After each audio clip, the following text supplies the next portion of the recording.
Imagine um mundo onde a tecnologia que carregamos no bolso esteja diminuindo nossos cérebros. Mesmo parecendo trama de ficção científica, essa é a realidade que estamos enfrentando neste exato momento. Inclusive, enquanto você assiste a esse vídeo, prepare-se então para descobrir como os smartphones estão moldando e potencialmente danificando nossas mentes e como podemos combater os efeitos negativos dessa incrível tecnologia.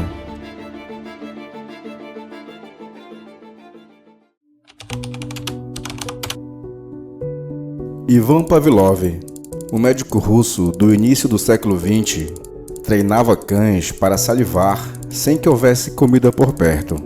O processo era simples. Toda vez que alimentava os cães, Pavlov tocava um sino. Com o tempo, os cães passaram a associar o som da sineta à comida e começaram a salivar apenas ao ouvir aquele som, mesmo que não houvesse alimento à vista. Embora possa parecer semelhante a ensinar truques ao seu cachorro, a experiência de Pavlov tinha um propósito mais elevado: explorar os chamados reflexos condicionados, ou simplesmente condicionamento clássico. Os seres vivos nascem com reações automáticas a situações específicas. Um surfista, por exemplo, que encontra um tubarão no mar, fica tenso e alerta, pois seu corpo se prepara para fugir do perigo. Esse é um exemplo clássico de reflexo natural. Mas o que Pavlov descobriu foi que esses reflexos também podem ser induzidos de forma artificial, sem uma ameaça real. Um exemplo contemporâneo dessa possibilidade pode ser observado no filme Tubarão, de 1975. Antes de o tubarão atacar, sempre tocava uma trilha sonora de suspense. Com o tempo, os espectadores ficavam tensos ao ouvir a música, mesmo que o tubarão não aparecesse na cena.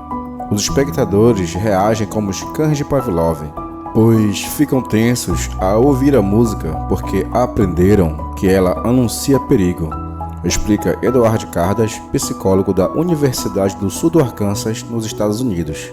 Pavlov mostrou que esse tipo de condicionamento é fundamental para o comportamento humano e pode estar na raiz de muitos problemas mentais, sugerindo inclusive que psicóticos podem sofrer mais devido a esse condicionamento, interpretando muitas vezes estímulos inofensivos como um simples bom dia, como se fossem ameaças.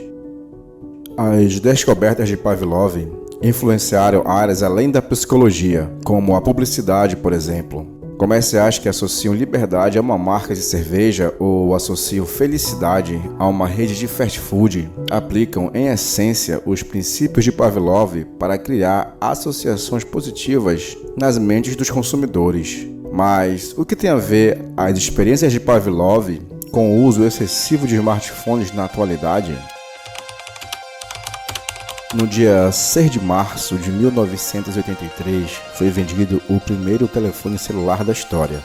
Apelidado de The Brick, o tijolo, o Motorola Dynatec 8000X, que levou 10 anos de pesquisa e desenvolvimento para ser lançado, foi um grande sucesso para o limitado mercado de sua época, pois custava algo em torno de R$62 mil em valores atuais, e marcou o início de uma revolução. Anos depois, em agosto de 1994, o IBM Simon foi lançado, sendo considerado o primeiro smartphone do mundo. E mais de uma década depois, em janeiro de 2007, durante um evento da Apple, o mundo conheceu o iPhone 2G de Steve Jobs. Com mais de 1 milhão de unidades vendidas em poucos meses, ele revolucionou o mercado ao substituir os teclados físicos por uma tela sensível ao toque.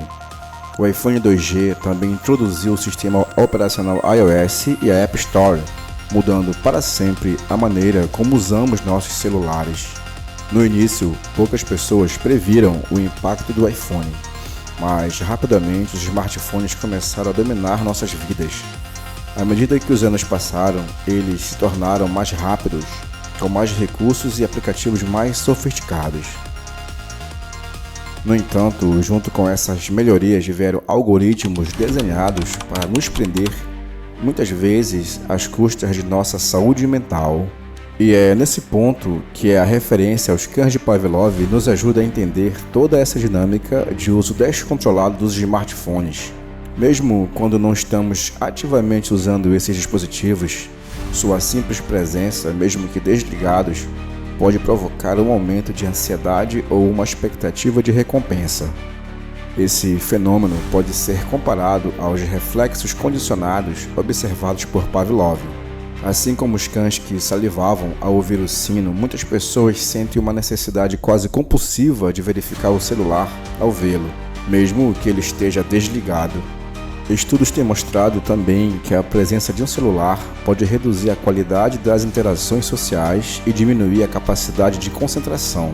Em um experimento conduzido pela Universidade de Essex, na Inglaterra, participantes que conversaram entre si com o celular presente relataram uma conexão emocional menor e com menos empatia do que aqueles que conversaram sem um celular visível. Isso sugere que os celulares atuam como um lembrete constante de outros lugares e pessoas, diminuindo então o envolvimento no momento presente. Os sistemas e programas que alimentam nossos smartphones são projetados para explorar nossas tendências naturais para obter e querer feedback. Esse feedback libera altas doses de dopamina que, na época de Pavlov, ainda não havia sido descoberta, mas estava por trás do comportamento dos cães salivando só de ouvir a sineta tocar. Mas afinal, o que é a dopamina, a famosa substância da felicidade? A dopamina é um neurotransmissor crucial para as sensações de prazer e recompensa no cérebro, desempenhando papel fundamental no aprendizado associativo, que é exatamente o que foi explorado nos famosos experimentos com os cães. Quando os cães ouviam a campainha e recebiam comida, o cérebro liberava dopamina, reforçando a associação entre o som e a recompensa, que era a comida. Com o tempo, a simples expectativa da comida, desencadeada pelo som da campainha, era suficiente para liberar dopamina, fazendo os cães salivarem mesmo antes de verem a comida. E esse mecanismo também está presente em nós, seres humanos. Quando esperamos uma recompensa, como uma mensagem ou curtida, nosso cérebro libera dopamina, criando uma sensação de expectativa prazerosa. Parece ficção, mas é tão real que rendeu até seriado, como no caso da série The Social Dilemma, que explora como esses algoritmos governam nossas vidas, destacando o impacto profundo que tem em nossa mente. Em 2008, Gary Small, diretor do Centro de Longevidade da Universidade da Califórnia, em Los Angeles, já havia alertado que o uso intenso de smartphones poderia alterar o funcionamento do cérebro, enfraquecendo os circuitos necessários para interação pessoal e leitura de sinais não verbais. Na época, essas afirmações foram vistas como simples provocações, mas agora estão sendo reexaminadas, sobretudo para ajudar a encontrar formas de diminuir o impacto negativo de toda essa tecnologia a que estamos expostos diariamente. E enquanto os estudos sobre as consequências do uso excessivo de dispositivos móveis avançam aos poucos, como podemos então nos prevenir hoje mesmo de possíveis danos causados por essas tecnologias? O uso excessivo de mídias digitais, conforme visto no decorrer desse vídeo, pode levar a uma superestimulação da dopamina no cérebro, contribuindo para a ansiedade, falta de concentração e outros problemas de saúde mental. E, para manter o equilíbrio, algumas soluções práticas podem ser implementadas, tais como estabelecer horários específicos para o uso de dispositivos, utilizando aplicativos que monitoram e limitam o tempo de uso de redes sociais e outras plataformas digitais. Dedicar tempo a hobbies que não envolvem tecnologia, como ler o livro, caminhar, cozinhar ou praticar esportes. Essas atividades podem ajudar a reduzir a necessidade de constante estimulação digital. Desativar notificações não essenciais. Isso pode ajudar a reduzir a ansiedade e a necessidade de verificar o celular constantemente. Fazer pausas regulares durante o uso de mídias digitais para descansar os olhos e a mente. Levante-se, alongue-se ou faça exercício de respiração. Pratique meditação para ajudar a melhorar a concentração e reduzir o estresse. Essas práticas podem ajudar a reequilibrar os níveis de dopamina de forma natural. Implementar essas estratégias pode ajudar a manter a saúde mental equilibrada e promover o uso mais consciente e saudável das mídias digitais. E você, como se sente em relação ao uso do seu smartphone? Você acha que tem tudo sob controle ou precisa fazer ajustes? A reflexão é crucial para entender o impacto desses dispositivos em nossas vidas. Obrigado por assistir e espero que você tenha aprendido algo novo hoje. Fique atento para mais episódios interessantes aqui no Curta Docs.